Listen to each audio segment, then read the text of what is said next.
kupokea na kupitisha makadirio ya mapato na matumizi ya Wizara ya Maji kwa mwaka wa fedha 2026/2027. Mheshimiwa wabunge, kabla sijamwita mtoa hoja ambaye ni waziri wetu wa maji kwa ajili ya makadirio ya mapato na matumizi kwa mwaka wa fedha 2026/2027, na kama ilivyotangaziwa awali, leo tutakuwa na ugeni wa Mheshimiwa Rais wa Jamhuri ya Kenya, Mheshimiwa Dr. William Samoei Ruto. Basi kwa mujibu wa kanuni yetu nitamwita waziri wa nchi ofisi ya waziri mkuu, sera, bunge, uratibu na wenye ulemavu, Mheshimiwa Profesa Paramagamba John Aiden Mwaluko Kabudi aweze kutengua kanuni kwa mujibu wa kanuni yetu. Mheshimiwa Waziri, karibu.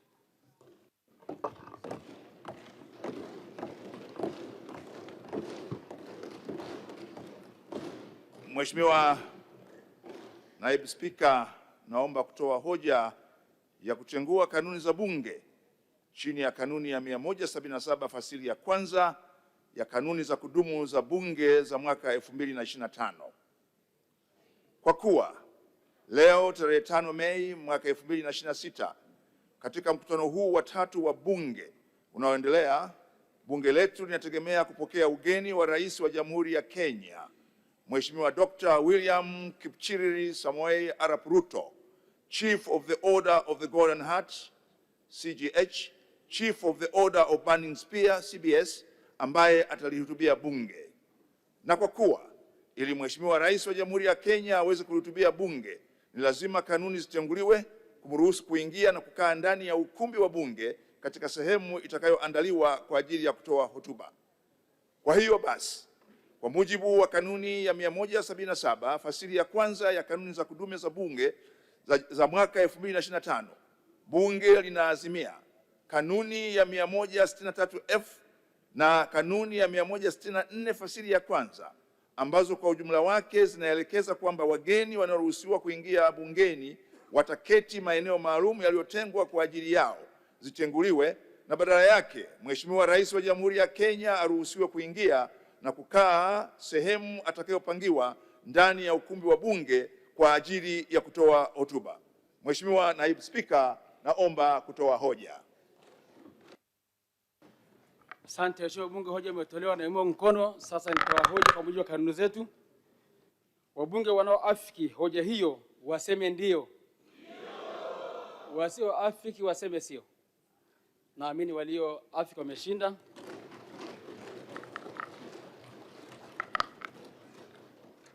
Sasa namuita Mheshimiwa Juma Awili wetu wa maji kwa ajili ya kuwasilisha hotuba yake ya mapato na matumizi kwa mwaka wa fedha 2026/2027.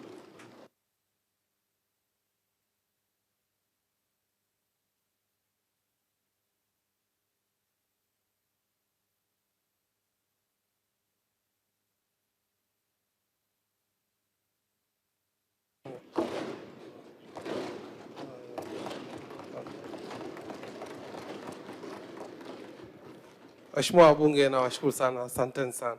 Mheshimiwa Naibu Spika, kabla sijasoma hotuba yangu, naomba taarifa yangu yote iingie katika Hansard. Mheshimiwa Naibu Spika, naomba kutoa hoja kwamba bunge lako tukufu, baada ya kupokea na kuchambua taarifa ya kamati ya kudumu ya Bunge ya maji na mazingira iliyowasilishwa hapa bungeni na mwenyekiti wa kamati hiyo Mheshimiwa Jackson Gideon Kiswaga, ilikubali kupokea, kujadili na kupitisha mpango na makadirio ya mapato na matumizi ya Wizara ya Maji kwa mwaka wa fedha 2026/2027.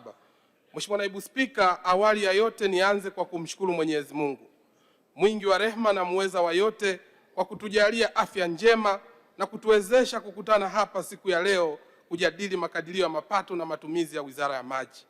Namwomba Mwenyezi Mungu aendelee kutujalia hekima, utulivu na busara wakati wa kujadili hotuba ya bajeti ya wizara ninayoiongoza kwa maslahi mapana ya ustawi wa taifa letu.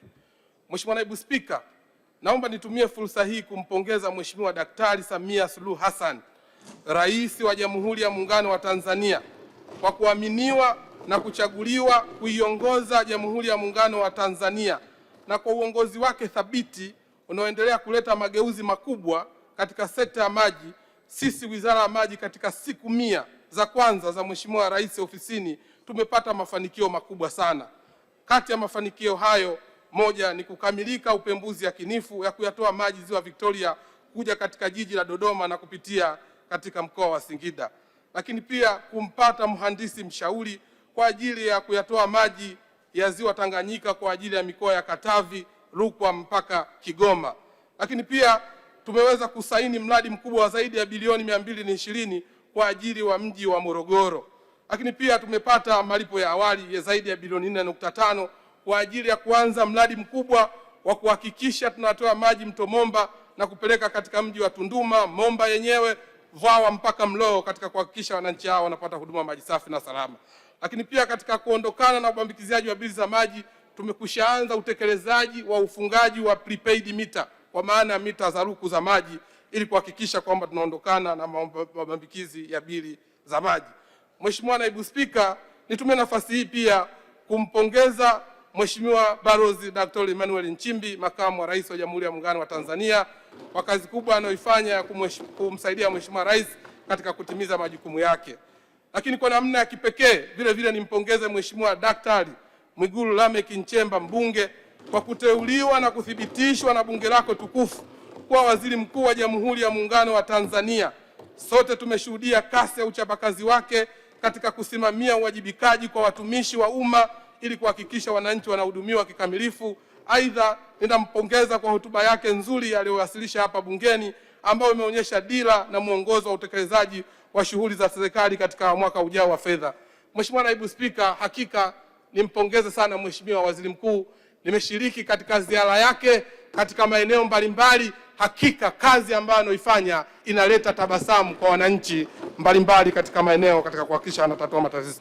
Nataka nimtie moyo Mheshimiwa Waziri Mkuu asome Ezra 10 mstari wa 4, nasema inuka, hii shughuli na kuhusu, na ukaitende kwa moyo mkuu. Sisi wasaidizi wako tupo pamoja na wewe Mheshimiwa Waziri Mkuu. Mheshimiwa Naibu Spika, naomba pia nitoe pongezi binafsi kwa Mheshimiwa Musa Azan Zungu, mbunge, Spika wa Bunge la Jamhuri ya Muungano wa Tanzania, wewe mwenyewe binafsi Mheshimiwa Daniel Bara Nsiro, mbunge, Naibu Spika, pamoja na wenye viti wa Bunge, Mheshimiwa Deodatus Philip Mwanyika, Mheshimiwa Najma Multaza Giga, pamoja na Mheshimiwa Cecilia Daniel Pareso kwa kazi kubwa na nzuri ya kuliongoza Bunge. Lakini kwa namna ya kipekee nimpongeze Mheshimiwa Spika, Mheshimiwa, kwa kazi nzuri ambayo anaifanya, na amefika yeye binafsi uandani kukagua kazi mbalimbali za maji, ikiwemo uchimbaji wa visima na kushiriki siku ya maji duniani. Tunamshukuru sana kwa uongozi wake unaogusa jamii. Lakini Mheshimiwa Naibu Spika, nawe tukupongeze sana leo kwa usimamizi wa bajeti yetu. Nataka nikuhakikishie kwamba wanababati vijijini hatutawasahau katika kuhakikisha wanapata huduma ya maji safi na salama. Mheshimiwa Spika, ninapenda kwa dhati kuishukuru kamati ya kudumu ya Bunge ya Maji na Mazingira kwa ushirikiano, ushauri, maoni na maelekezo iliyotoa wakati nilipowasilisha kwenye kamati ya taarifa ya utekelezaji wa bajeti kwa mwaka 2025/26 na makadirio ya mapato na matumizi ya Wizara ya Maji kwa mwaka 2026/27. Ninaomba kuliarifu bunge lako tukufu kwamba maoni, ushauri na mapendekezo yaliyotolewa na kamati pamoja na waheshimiwa wabunge yamezingatiwa katika bajeti hii. Mheshimiwa Naibu Spika, tumepata bahati ya kuwa na kamati yenye watu rahimu sana, watu wema sana na watu wenye maono sana. Ninaomba nihakikishie kamati kama kuwa sisi Wizara ya Maji tunajivunia sana kamati yetu, na kwa maelekezo yao tunazidi kuimarika na katika kuhakikisha Watanzania wanapata huduma maji safi na salama. Mheshimiwa Naibu Spika, aidha nitumie fursa hii kwa dhati ya moyo wangu kumpongeza Mheshimiwa Mhandisi Kundo Andrea Mathew, Naibu Waziri wa Maji. Hakika Mheshimiwa Naibu Waziri wa Maji, kwangu huyu ni naibu waziri hodari, jasiri, mahiri, mchapakazi ambaye asiyechoka, ambaye anayefanya kazi muda wote. Nataka niwaambie wana Bariadi wamezaa kilichochema, wamlinde, wamtunze kwa ajili ya mafanikio kwa wananchi wa Babati na kwa ajili ya manufaa katika nchi yetu ya Tanzania. Lakini kwa namna ya kipekee Mheshimiwa Naibu Spika, wakati unasifia chakula, lazima kuna watu watakao ambao wameungua vidole kule jikoni katika kuhakikisha kwamba chakula kinakuwa kizuri. Nitumie nafasi hii kumpongeza Katibu Mkuu wetu wa Wizara ya Maji, Injinia Mwajuma Juma Waziri, kwa kazi kubwa na nzuri anayoifanya katika kuhakikisha Watanzania wanapata huduma ya maji. Huyu kwetu Katibu Mkuu wa Wizara ya Maji, moja ya sifa ambayo inamtambulisha ni mchapakazi mahiri, ni malkia wa nguvu katika sekta yetu ya maji. akishirikiana kwa karibu kabisa na Bi Rose Zakaria Ambrose, naibu katibu mkuu wa wizara yetu ya maji, mama mchungaji, kwa ushirikiano mkubwa ambao wanaoifanya kulisaidia katika kuhakikisha Watanzania wanapata huduma ya maji safi na salama. Lakini kwa namna ya kipekee ni shukuru management ya wizara yetu ya maji, wakurugenzi wote, viongozi wa taasisi, wakuu wa vitengo, pamoja na watendaji wote katika wizara yetu ya maji kwa kazi kubwa na nzuri wanaoifanya katika kuleta mageuzi kuhakikisha wananchi wa Tanzania wanapata huduma ya maji safi na salama. Mheshimiwa Naibu Spika, wizara yangu ilipokea kwa masikitiko makubwa taarifa ya vifo vya Mheshimiwa Jenista Joakim Mhagama aliyekuwa mbunge wa jimbo la Peramiho, Mheshimiwa Halima Idi Nasro aliyekuwa mbunge wa viti maalum, na Mheshimiwa William Vangimembe Lukuvi aliyekuwa mbunge wa Isimani na waziri wa nchi ofisi ya waziri mkuu, sera, bunge, uratibu na wenye ulemavu. Vile vile wizara ya maji pamoja na taasisi zake imepata misiba mbalimbali ya watumishi wake.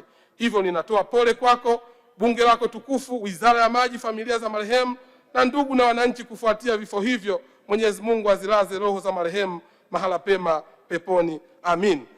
Mheshimiwa Naibu Spika, maandalizi ya hotuba ya bajeti ya wizara ya maji yamezingatia dira ya taifa ya maendeleo 2050, mpango wa 4 wa taifa wa maendeleo wa miaka mitano 2026-2031, mpango wa taifa wa maendeleo wa mwaka 2026-2027, ilani ya uchaguzi ya Chama cha Mapinduzi 2025-2030, hotuba ya Mheshimiwa Rais ya kuzindua bunge la 13, pamoja na sera, sheria, kanuni, mikakati na miongozo ya kitaifa na kimataifa, sambamba na maoni na ushauri wa waheshimiwa wabunge. Kwa kuzingatia msingi huo, hotuba hii ina maeneo 9 yafuatayo: utangulizi, hali ya sekta ya maji nchini, mapitio ya utekelezaji wa bajeti ya mwaka 2025-2026, mafanikio ya utekelezaji wa programu ya maendeleo ya sekta ya maji, changamoto na hatua zilizochukuliwa, vipaumbele na mwelekeo wa sekta ya maji, mpango na bajeti kwa mwaka 2026-2027, shukrani na maombi ya fedha. Mheshimiwa Naibu Spika, leo ni bajeti ya wizara ya maji. Sina mashaka kwa namna waheshimiwa wabunge walivyopendeza, na hakika wamekunywa na kuoga maji leo, siku ya leo, kabla ya kuja katika bunge. Kupitia mapitio ya utekelezaji wa mpango na bajeti kwa mwaka 2025-2026, upatikanaji wa fedha. Mheshimiwa Naibu Spika, katika mwaka wa fedha 2025-2026, wizara ya maji kupitia fungu namba 49 ilidhinishiwa jumla ya shilingi bilioni 898 milioni 276 laki 453,000. Kati ya fedha hizo shilingi bilioni 73 milioni 779 laki 579,000 zilitengwa kwa ajili ya matumizi ya kawaida na shilingi bilioni 824 milioni 496 laki 874,000 kwa ajili ya miradi ya maendeleo. Hadi mwezi Aprili 2026, wizara imepokea shilingi bilioni 748 milioni 606 laki 770,239.75 sawa na asilimia 83.3 ya bajeti iliyoidhinishwa. Kati ya fedha zilizopokelewa shilingi bilioni 688 milioni 895 laki 116 laki 5,553.44 ni kwa ajili ya kutekeleza miradi ya maendeleo, na shilingi bilioni 59 milioni 711 na 53,686.31 ni kwa ajili ya matumizi ya kawaida. Utekelezaji wa programu na miradi ya maendeleo. Mheshimiwa Naibu Spika, katika mwaka 2025-2026 utekelezaji wa programu na miradi ya sekta ya maji ulijikita katika maeneo makuu manne ambayo ni usimamizi na uendelezaji wa rasilimali za maji, huduma za ubora wa maji, huduma za maji safi na usafi wa mazingira vijijini na mijini, pamoja na utekelezaji wa miradi ya kimkakati. Usimamizi wa rasilimali za maji. Mheshimiwa Naibu Spika, hadi kufikia mwezi Aprili 2026, shughuli za usimamizi wa rasilimali za maji zimehusisha kujenga na kukarabati vituo 256 vya kufuatilia mwenendo wa rasilimali za maji, kutoa vibali 306 vya matumizi ya maji, vibali 40 kwa ujenzi wa mabwawa ya Sopesumu, vibali 3 kwa ujenzi wa mabwawa ya maji, vibali 1177 vya kuchimba visima, vibali 247 vya kutiririsha maji taka, leseni 24 za utafiti, leseni 120 za wachimbaji na leseni 62 za kampuni za uchimbaji visima, kutatua migogoro 15 ya matumizi ya maji, kusajili mabwawa 8 ya Topesumu, kusajili mabwawa 6, kupanda miti zaidi ya milioni 6 kwenye vyanzo vya maji, kujenga mabilika 55 ya kunyeshewa mifugo, pamoja na kuweka mipaka katika vyanzo vya maji 359. Mheshimiwa Naibu Spika, uendelezaji wa rasilimali za maji. Mheshimiwa Naibu Spika, wizara imeendelea kuwekeza katika miundombinu himilivu inayoweza kukabiliana na athari za mabadiliko ya tabia nchi kwa kujenga miundombinu ya uvunaji maji ya mvua ikiwemo mabwawa ili kuimarisha mifumo ya udhibiti wa mafuriko na ukame. Zifuatazo ni baadhi ya kazi za uendelezaji wa rasilimali za maji zinazofanyika. Ujenzi wa bwawa la Kidunda kwa gharama ya shilingi bilioni 329.47 kwa ajili ya kuboresha huduma ya maji kwa ajili ya jiji la Dar es Salaam, mkoa wa Pwani na Morogoro, ambapo utekelezaji umefika 47%. Mheshimiwa Naibu Spika, Waswahili husema kula uhondo kwa taka matendo. Ukisoma taarifa ya mkoloni ya mwaka 1954, bwawa la Kidunda linatajwa kuwa ndio mwarobaini wa shida ya maji katika mkoa wa Dar es Salaam. Taarifa la shirika la kilimo na chakula ya mwaka 1961, bwawa la Kidunda linatajwa. Taarifa la shirika la maendeleo la Ufaransa ya mwaka 1962, taarifa ya shirika la maendeleo ya Japani ya mwaka 1964 na taarifa ya shirika la Norway 2005 zote zimethibitisha umuhimu wa bwawa la Kidunda. Usanifu ulipokamilika mwaka 2014, bado ujenzi wake haukuanza. Nataka niwaambie waheshimiwa wabunge, kuingia Rais Daktari Samia Suluhu Hassan leo, bwawa lile ambalo lilikuwa kwenye makaratasi, Daktari Samia Suluhu Hassan amefanya uthubutu mkubwa, leo analijenga kwa fedha za ndani zaidi ya bilioni 329. Daktari Samia Suluhu Hassan apewe maua yake.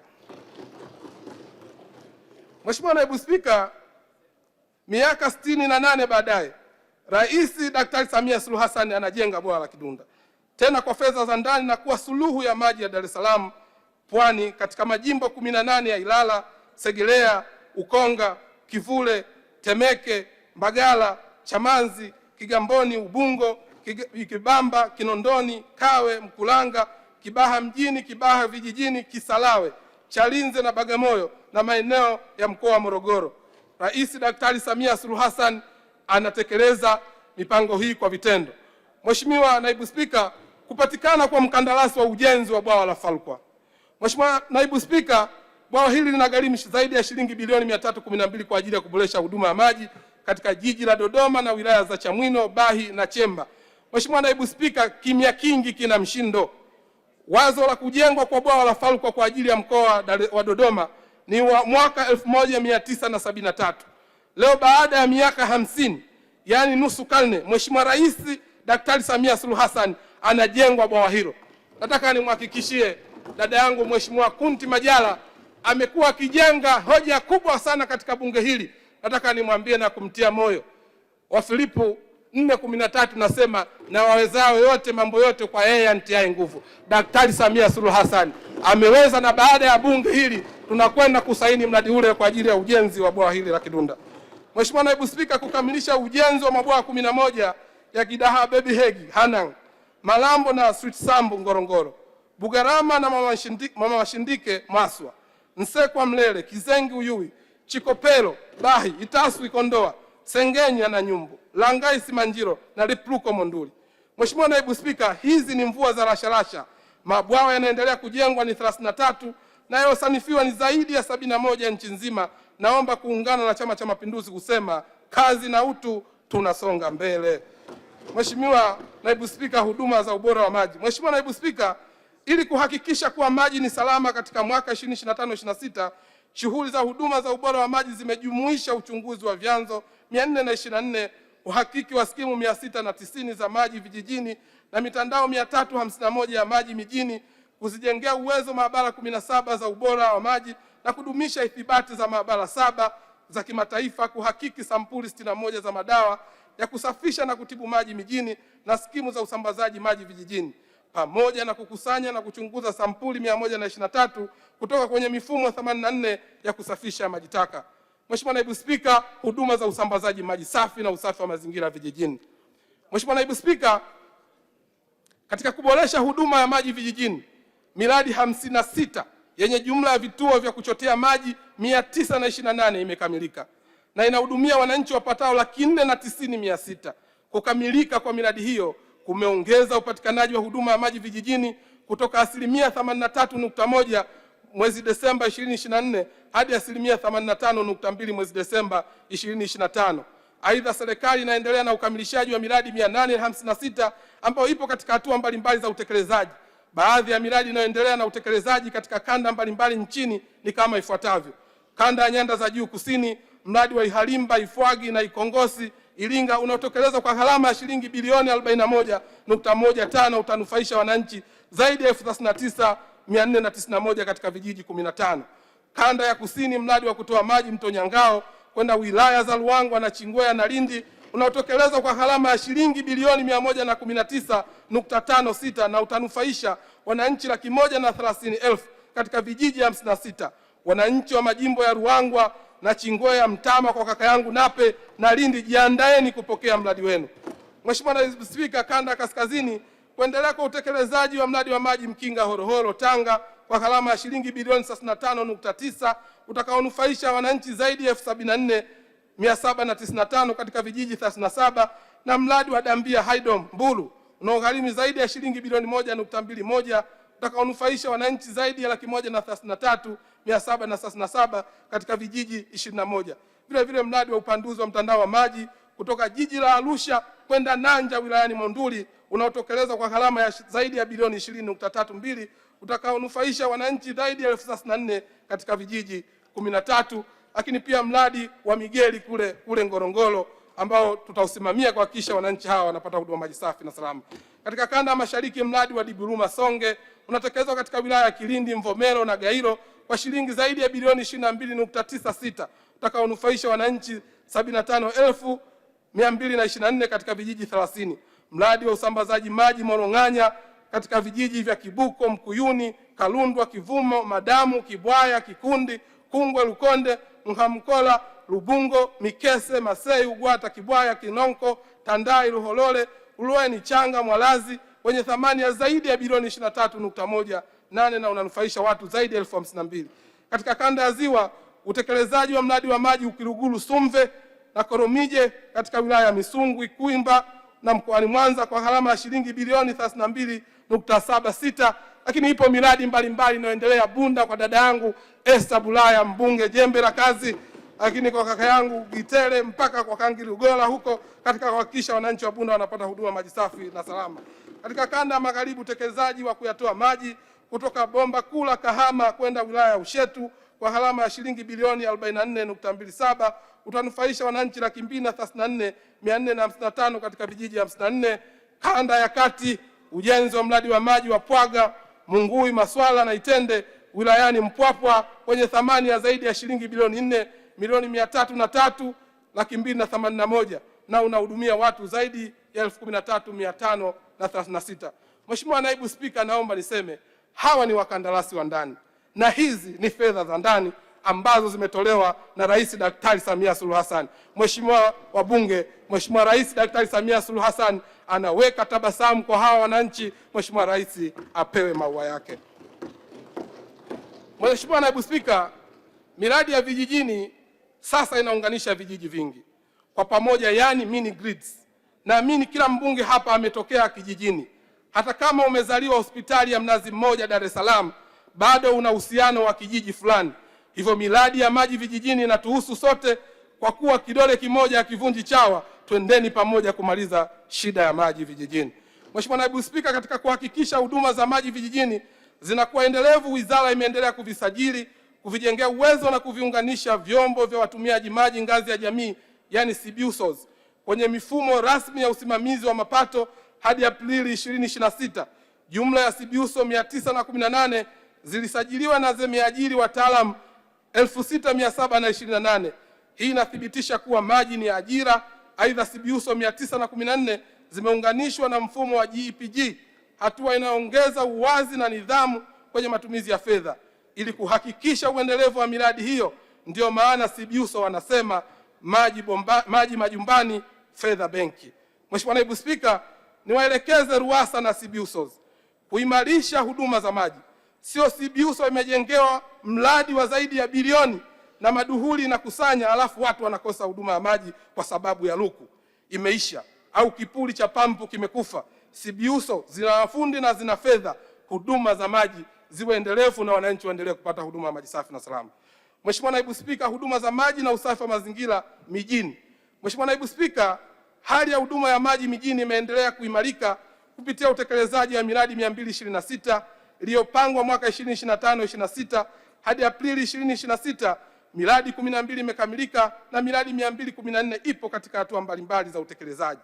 Kati ya miradi hiyo 16 imefikia zaidi ya 95% na inatoa huduma. Kukamilika kwa miradi hiyo kumeongeza upatikanaji wa huduma ya maji mijini kutoka 91.6 mwezi Desemba 2024 hadi 92.5 mwezi Desemba 2025. Mheshimiwa Naibu Spika, baadhi ya miradi inayoendelea kutekelezwa maeneo ya mijini ni kama ifuatavyo. Kwa mkoa wa Dar es Salaam, Mheshimiwa Naibu Spika, jiji la Dar es Salaam na mkoa wa Pwani hutegemea chanzo cha maji cha mto Ruvu kwa 87%. Hata hivyo, mto huo hukumbwa na ukame kutokana na athari za mabadiliko ya tabia nchi, hususan katika kipindi cha kiangazi.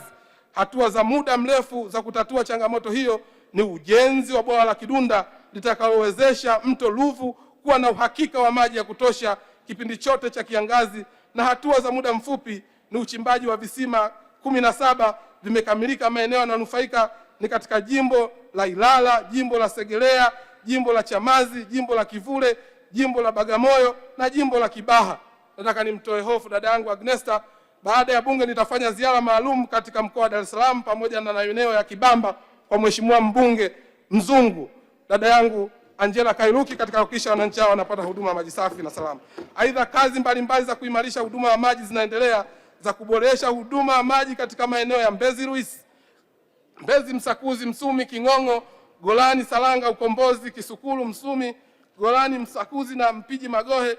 Vile vile wizara inaendelea na ujenzi wa mradi wa usambazaji maji katika maeneo yaliyo nje ya mtandao, yani off grid, katika manispaa za Kigamboni na Ilala, pamoja na kuendeleza kuboresha huduma ya maji katika maeneo ya kata ya Kinyerezi kupitia mradi wa Bangulo, tenki la maji la Bangulo unaogharimu zaidi ya bilioni 22.1 na umefikia 98% na utanufaisha wananchi zaidi ya 215,380. Mheshimiwa Naibu Spika, naomba kuongea na wananchi wa jiji la Dar es Salaam. Kwa hali iliyotokea mto Ruvu kukauka mwezi Novemba mpaka Desemba 25, tunaijua na inatuhuzunisha sana. Tumefanya uchambuzi wa kina na tumeweza kuchukua hatua, na moja ya kimkakati katika hali hii haitokei tena ni kuhakikisha mradi wa Kidunda unakamilika kwa wakati. Tulikuwa na changamoto ya zaidi ya bilioni 24. Mheshimiwa Rais Daktari Samia Suluhu Hassan ametoa fedha zote zaidi ya bilioni 24 kuhakikisha mradi ule unaendelea kwa kasi. Nataka nimtoe hofu kaka yangu Talimba, kazi inaonekana, na niwaombe wabunge wa mkoa wa Dar es Salaam na Pwani, baada ya bunge kuona ni kuamini, twendeni mkaone kazi kubwa ambayo inafanywa na Rais Daktari Samia Suluhu Hassan. Hapa nataka niwaambie DAWASA hawana kisingizio kwa sasa. Ukienda katika mto Ruvu sasa hivi maji ya kutosha. Walikuwa wanahitaji pampu, Rais Daktari Samia Suluhu Hassan ametoa zaidi ya bilioni 8 kuwasaidia DAWASA wapate pampu 4 au wapate pampu wa zaidi ya bilioni 8 kuhakikisha wana Dar es Salaam wanapata huduma ya maji safi na salama. Nataka niwaambie DAWASA wa Dar es Salaam wana Pwani wanataka huduma ya maji safi na salama. Twendeni tukahakikishie kwamba tunawapatia huduma hiyo. Hatuna kisingizio chochote, na mimi baada hii ya bunge nitafika mwenyewe kuhakikisha tunapushi wananchi wa Dar es Salaam waweze kupata huduma ya maji safi na salama. Jiji la Dodoma, Mheshimiwa Naibu Spika, kabla ya serikali kuhamia Dodoma, mahitaji ya maji katika jiji la Dodoma ilikuwa lita milioni 48. Uzalishaji wa mamlaka yetu ya maji ilikuwa lita zaidi ya milioni 61.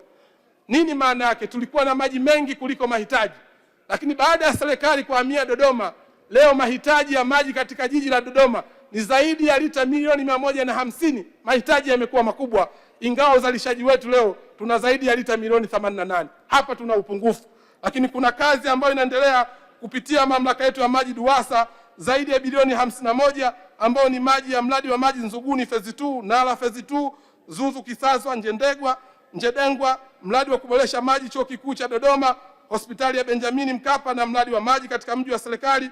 Kukamilika kwa miradi hiyo kutaongeza uzalishaji wa maji kutoka lita milioni 88 kwa siku hadi lita milioni 127 na kupunguza mgao wa maji maeneo ya Mkonze, Miganga, Chidachi, Michese, Kinyambwa extension, Zuzu, Nala, Mkuhungu, Ilazo, Makole, Ipagala, Swaswa, Mpamaa, Kisasa, Iyumbu, Njedengwa, Ihumwa mpaka kule Mtumba. Mheshimiwa Naibu Spika, katika jiji la Mwanza serikali imekamilisha mradi wa Butimba. Kwa awamu ya kwanza, ambapo kazi iliyofanyika ni ujenzi wa chanzo na kituo cha kutibu maji chenye ukarabati wa upanuzi na chanzo wa kituo cha kutibu maji cha Capri Point. Mradi huu utaongeza uzalishaji maji kwa lita milioni 54 na kufanya uzalishaji kufikia lita milioni 144 kwa siku. Kazi zingine muhimu inaendelea kufanywa ni ujenzi wa matenki matano yenye uwezo wa ujumla ya lita milioni 31 katika maeneo ya Buhongwa, Kisesa, Kishiri, Nyamazobe na Usagara. Vile vile mradi wa kuboresha huduma ya maji safi katika maeneo ya Kisesa, Busweru na Luchelele unaogharimu shilingi bilioni 4.6 umefikia 98% na utanufaisha wananchi 80,000. Aidha, mradi wa maji katika maeneo ya Buhongwa, Kishiri na Kisesa na Usagara unagharimu euro milioni 18.49 umefikia 46% na utanufaisha wananchi 450,000. Mheshimiwa mbunge wa Nyamagana na Mheshimiwa mbunge wa Ilemela, nataka niwatie moyo, baada ya ziki sio ziki, baada ya ziki ni faraja, na faraja yenu ni Rais Daktari Samia Suluhu Hassan. Kwa hiyo wananchi wa Mkolani, wananchi wa Nyegezi, wananchi wa Buhonga, wananchi wa Ishiri, Igoma, Sahawa, Nyamhongolo, Kisesa, Usagara, Fera mpaka kule Nyashishi, Luchelele mpaka Bujola, nataka kuhakikishia miradi hii kukamilika kwake, wananchi wa jiji la Mwanza wataendelea kupata huduma maji safi na salama.